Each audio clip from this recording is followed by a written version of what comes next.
Guys, we had Dr. John Delony on the podcast here at Manlihood a while back. This is what he has to say about what it takes to be a man.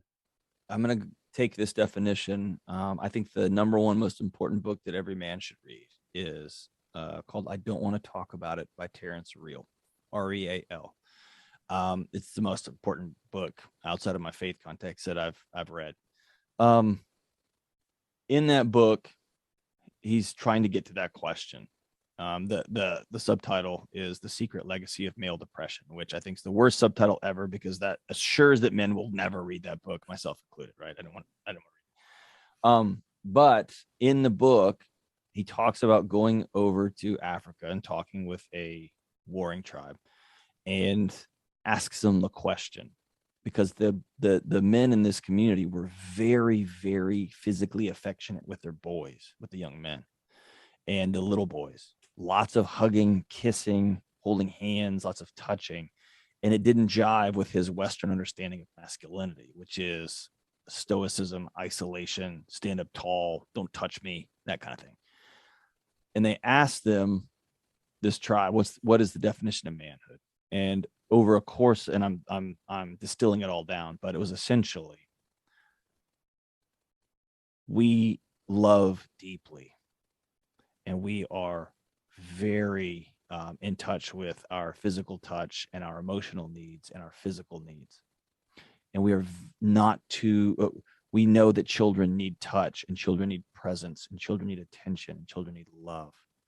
And also, we can kill all of you. And here was the magic. The definition of manhood, what makes a good man, is a man that knows the difference. And that was powerful for me. So when you asked me, like, and I bring it to my current life now, do I know how to take care of myself? Yes. Do I know how to be an asset in my community in the very unlikely, very, very, very, very, I don't care what conspiracy theories you buy into, unlikely situation that Russia invades us like Ukraine? Could I be an asset to my community? Yes. And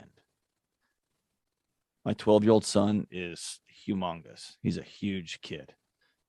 And I still hug him every single morning. And I put my hands on my face, and I put my forehead on his forehead, and look him in the eye and say, I love you. And I'm so glad I get to be your dad. And my daughter is 6 years old, and she's a human hurricane.